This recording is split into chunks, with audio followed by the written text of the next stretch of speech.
عزت و افتخار کے لائق سامعین اور ناظرین، واٹس ایپ کے مختلف گروپس میں مختلف سوالات کے جوابات دینے کا موقع ملتا ہے۔ دکھ ہوتا ہے ایک سوال کثرت کے ساتھ کیا جاتا ہے اور وہ سوال ہماری بہنوں کی طرف سے، ہماری بیٹیوں کی طرف سے ہوتا ہے کہ ان کے ساتھ خاندوں کا رویہ ٹھیک نہیں ہے۔ میں یک طرفہ بیانات سن کر یہ جواب دے رہا ہوں اور کچھ گزارشات کرنا چاہتا ہوں کہ اس معاملے میں ہماری ذمہ داری کیا ہے۔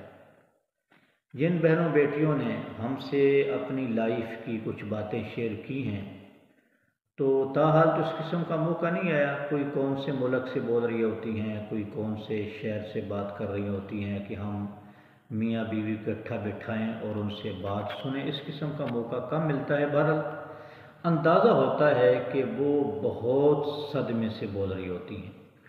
میں یہاں یہ گزارش کرنا چاہتا ہوں کہ اس معاملے میں کسی قسم کی ضد اور انا میں نہیں آنا چاہیے۔ میاں بیوی کے معاملے میں بیویاں ضد لگا سکتی ہیں کیونکہ وہ خواتین ہیں۔ مرد کو اپنا فیصلہ کرتے وقت سوچنا چاہیے، سمجھنا چاہیے۔ دیکھیں نا، بیوی نے کوئی زیادتی کر دی اور خاوند نے مقابلے میں طلاق کا لفظ کئی دفعہ دہرا دیا، تو یہ جو لفظ طلاق ہے یہ اس لیے تو نہیں ہے کہ ہم اس کے ذریعے اپنے غصے کا اظہار کریں۔ طلاق غصے کی حالت میں دینے کا تو کوئی اصول نہیں ہے۔ طلاق تو یہ ہے کہ آپ سوچیں، سمجھیں، اپنے بھائیوں سے مشورہ کریں، میرا یہ مسئلہ ہے، میرا یہ مسئلہ ہے، میں اس بیوی کے ساتھ نہیں رہ سکتا۔ کوئی ساس سسر کو بتائیں، کوئی دوسرے رشتہ داروں سے شیئر کریں۔ بالآخر جب آپ یہ فیصلہ کر لیں کہ میرا اس بیوی کے ساتھ بسیرا نہیں ہو سکتا، پھر آپ استخارہ کریں اور جناب طلاق دینے کی کوئی بات کریں۔ یہ تو ہوئی بات۔ تو بہرحال میں تھوڑا سا موضوع سے ہٹ گیا ہوں۔ تو بات یہ ہے کہ نبی کریم صلی اللہ علیہ وسلم کا ارشاد بھی ہے اور آپ صلی اللہ علیہ وسلم کی زندگی بھی ہمارے سامنے ایک عملی نمونہ ہے۔ سیدنا عبداللہ بن عباس رضی اللہ تعالیٰ عنہ بیان کرتے ہیں کہ نبی کریم صلی اللہ علیہ وسلم نے فرمایا، خیرکم لأہلہ وانا خیرکم لأہلی۔ تم میں سب سے زیادہ بہتر وہ انسان ہے جو اپنے گھر والوں کے لیے بہتر ہے، جو اپنی بیوی کے لیے بہتر ہے۔ اگر آپ نے کسی کے بارے میں پوچھنا ہے کہ فلاں کا حسن اخلاق کیسا ہے، سب سے پہلے یہ بات اس کی بیگم سے شیئر کریں کہ بھی آپ کے خاوند کیسے ہیں، وہ بتائے گی، وہ اصل رازدان ہے۔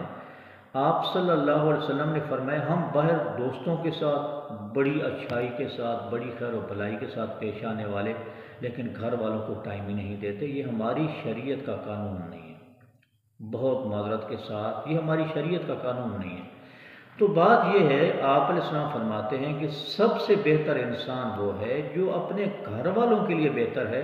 پھر آپ نے فرمایا کہ میں تم میں اپنے گھر والوں کے حق میں سب سے بہتر ہوں۔ آپ صلی اللہ علیہ وسلم کی زندگی کے عملی نمونے ہمارے سامنے ہیں۔ بحیثیت خاوند آپ علیہ السلام کے جس پہلو کو پرکھا جائے، آپ صلی اللہ علیہ وسلم امہات المومنین کی قابل اعتراض باتوں کو بھی برداشت کرنے والے تھے۔ اس کی وجہ یہ ہے کہ دیکھیں، میری بھی بیٹیاں ہیں اور میری بات سننے والے حضرات کی بھی بیٹیاں ہوں گی۔ میرا یہ کلپ سن کے یہ مانا نہیں کہ میاں بیوی پھر آپس میں الجھ پڑے کہ دیکھو ابو القاسم صاحب کیا کہہ رہے ہیں، وہ ہمارے حق میں بات جا رہی ہے، فلاں کے حق میں بات جا رہی ہے۔ بات ہے آپس میں معاملہ الجھائیں نہیں، سلجھائیں۔ بیٹیاں ہماری بھی ہیں۔ جب بیٹی والدین اپنے گھر سے رخصت کرتے ہیں تو خاوند نے باپ کی کمی پوری کرنی ہے، ماں کی کمی پوری کرنی ہے، بھائی کی کمی پوری کرنی ہے، جتنے اس کے گھر میں رشتہ دار ہوتے ہیں سب کی کمی خاوند نے پوری کرنی ہوتی ہے۔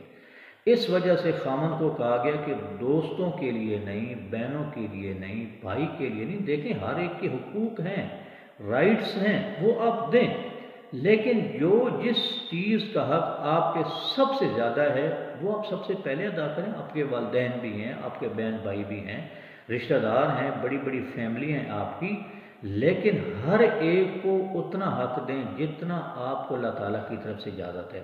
غور کریں، یہ بات انتہائی قابل غور ہے۔ سورہ روم میں اللہ تعالیٰ فرماتے ہیں وَمِنْ آیَاتِهِ أَنْ خَلَقَ لَكُم مِّنْ أَنفُسِكُمْ أَزْوَاجًا لِتَسْكُنُوا إِلَيْهَا، کہ اللہ تعالیٰ نے تم ہی میں سے تمہارے لیے بیویاں پیدا کی تاکہ تم قلبی اور روحانی سکون حاصل کرو۔ جو عورت ہے وہ ہمارے لیے پیدا کی گئی، ہم نے اس کو سنبھالنا ہے، وہ بول بھی پڑے گی، زیادتی بھی کر جائے گی، ہم نے اس کو پہلے بطور بیٹی کھلانا ہے، پھر بطور بہن کھلانا ہے، پھر بطور ماں بھی احترام کرنا ہے، بطور بیوی بھی سنبھالنا ہے۔ بیوی عورت جس شکل میں ہے، ماں ہے، بیٹی ہے، بہن ہے، بیوی ہے، مرد نے ماں ہے، بیٹوں نے سنبھالنا ہے، ٹھیک ہے وہ تربیت کرے گی، لیکن سنبھالنا کوئی شک نہیں بیٹوں نے ہے، بہنوں کو بھائیوں نے سنبھالنا ہے، بیٹیوں کو باپ نے سنبھالنا ہے، بیوی کو خاوند نے سنبھالنا ہے۔ تو مطلب ہے کہ کنڈیشنز بدلتی رہتی ہیں، لیکن عورت کا ذمہ دار بہرحال مرد ہوتا ہے۔ تو یہ اللہ تعالیٰ نے مردوں کے لیے پیدا کی۔ تو یہ میں کلپ اس لیے شیئر کر رہا ہوں بھائی، یہ جو شکایات ہیں پوری دنیا کی خواتین، مسلم خواتین کی طرف سے، اور وہ سوال پورا بھی نہیں کر پڑتی، رو پڑتی ہیں۔ اگر آپ کے گھر کا کوئی ایسا معاملہ ہے، دونوں مل کے، لیکن جو زیادہ اقدام ہے وہ خاوند کی طرف سے ہوگا۔ خاوند مرد ہے، خاوند حاکم ہے، خاوند کو اللہ تعالیٰ نے برداشت کرنے کی زیادہ قوت دی ہے۔ اس رشتے کو ہم جو لوگ ہیں نا جی، ہم مذہبی لوگ، ہم آپ کے بڑے رازدان ہیں۔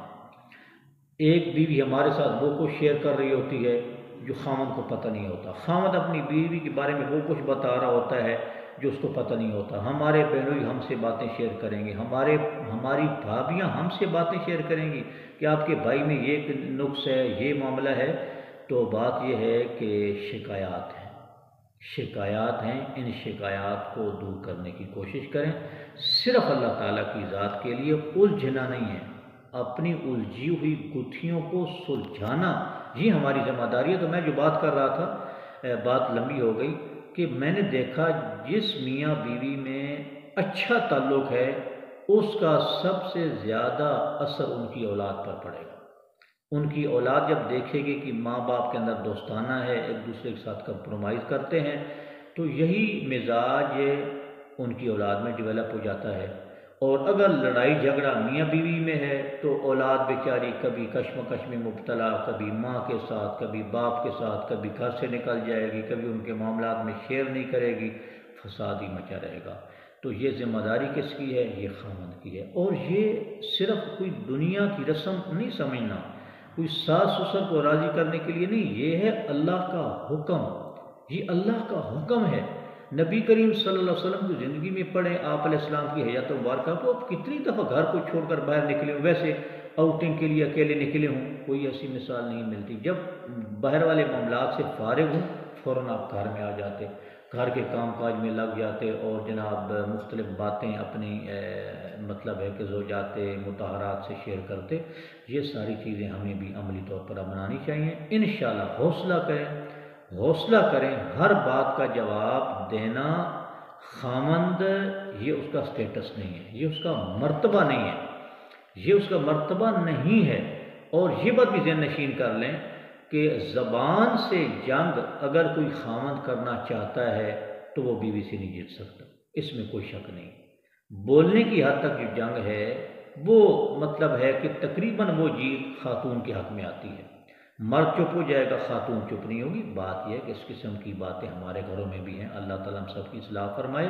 تو یہ آپس کے معاملات سلجھانے کی کوشش کریں، اللہ تعالیٰ آپ کو سکون عطا کرے گا۔ آج کل ایک دوسری شادی کا ایشو بنا ہوا ہے، تو اگر کسی مرد کے ذہن میں یہ بات آ جاتی ہے کہ اس نے دوسری شادی کرنی ہے، بہرحال شریعت کی طرف سے اس کو اجازت ضرور ہے، لیکن یہ معنی نہیں ہے کہ پہلی بیوی کو تنگ کرنا شروع کر دیں، پہلی بیوی کے حقوق غصب کرنا شروع کر دیں، یہ معنی نہیں ہے۔ آپ شادی اگر کرنا چاہتے ہیں بالکل الگ اپنی بیگم کو رکھیں، ٹائم دیں، اس کی بھی حقوق ادا کریں، اس کی بھی حقوق ادا کریں، یہ دونوں آپ کی ذمہ داری ہے۔